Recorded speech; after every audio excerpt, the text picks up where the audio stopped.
Prezados irmãos e irmãs, graça e paz da parte de nosso Senhor Jesus Cristo. Que a bênção do nosso Deus console o seu coração neste dia, traga paz à sua casa e à sua família.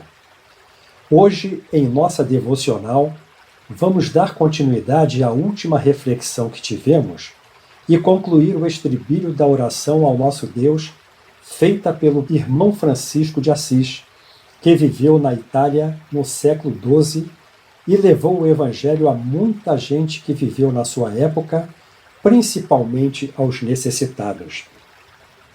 Com relação à estrofe, nós vamos só relembrar as frases e então passaremos para os comentários do estribilho. Diz assim: Senhor, faze de mim um instrumento da tua paz. Onde houver ódio, que eu leve o amor. Onde houver ofensa, que eu leve o perdão.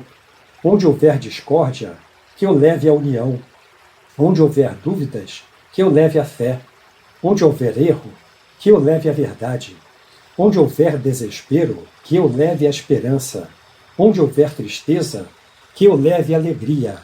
Onde houver trevas, que eu leve a luz.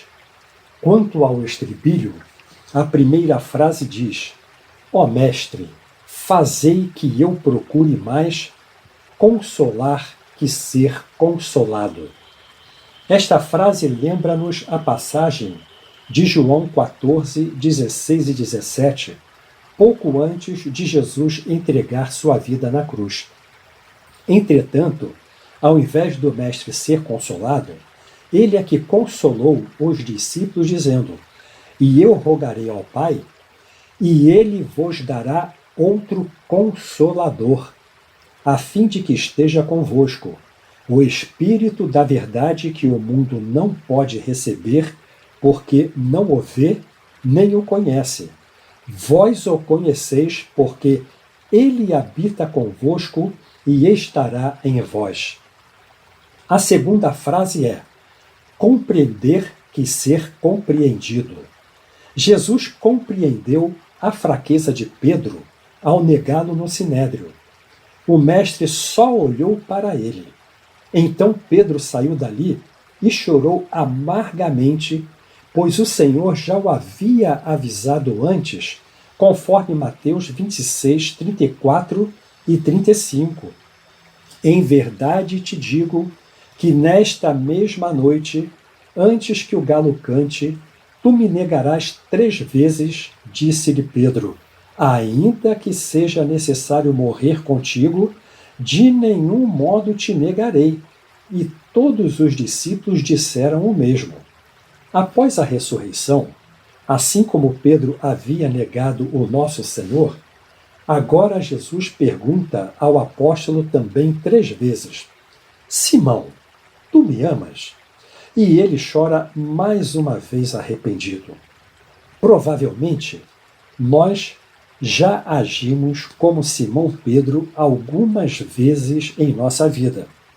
Precisamos pedir perdão ao Senhor e então Ele pacientemente nos perdoa, como foi assim com o apóstolo.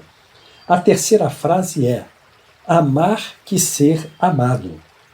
A primeira carta do apóstolo João, capítulo 4, versos 7 e 8, diz assim: Amados, amemo-nos uns aos outros, porque o amor procede de Deus.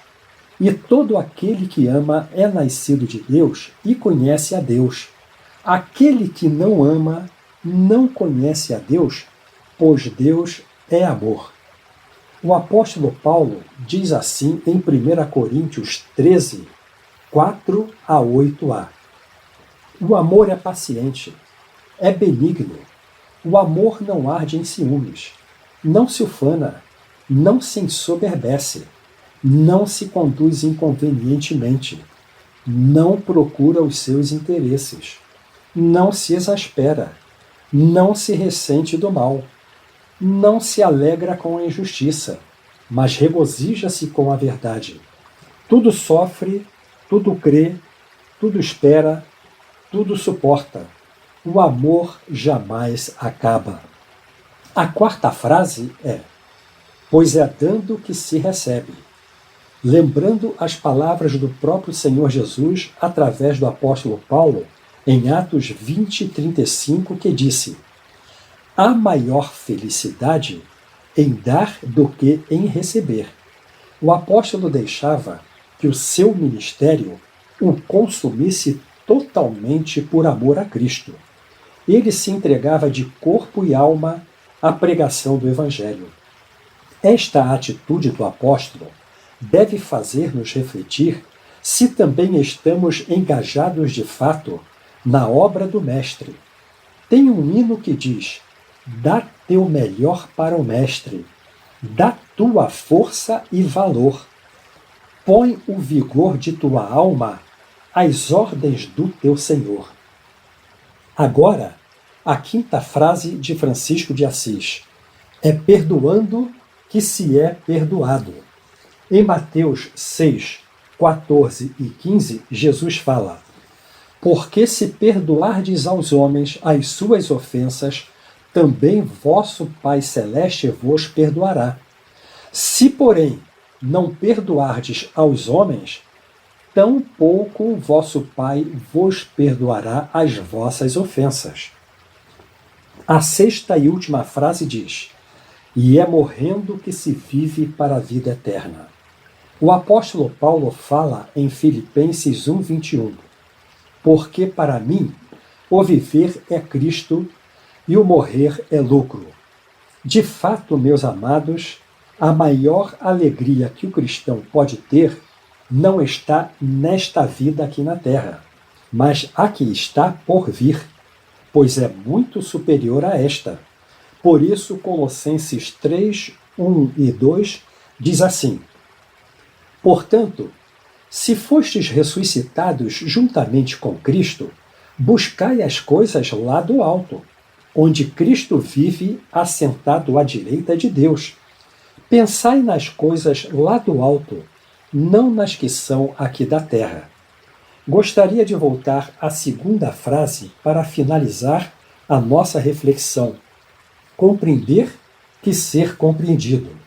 Jesus compreendeu a fraqueza de Pedro. Entretanto, da mesma forma que o Mestre perguntou ao apóstolo, ele continua a perguntar a cada um de nós: tu me amas? A conotação desta pergunta é bem clara. Tu me amas até o ponto de morrer por mim? Por isso, o próprio Senhor declara no Apocalipse: não temas as coisas que tens de sofrer.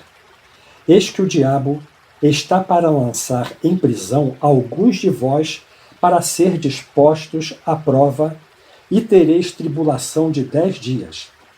Sê fiel até a morte, ou seja, até o ponto de morrer, e dar-te-ei a coroa da vida. Portanto, o que a palavra de Deus nos recomenda é de olharmos para cima, pois é de lá do alto que Jesus vai descer até as nuvens para nos buscar. Eu convido você a encerrarmos nossa devocional com a oração de Apocalipse 5:13. Então ouvi que toda criatura que há no céu e sobre a terra, debaixo da terra e sobre o mar, e tudo o que neles há, estava dizendo: aquele que está sentado no trono e ao Cordeiro, seja o louvor e a honra e a glória e o domínio pelos séculos dos séculos. Amém. Que a bênção do Senhor permaneça convosco e com a vossa família. Amém.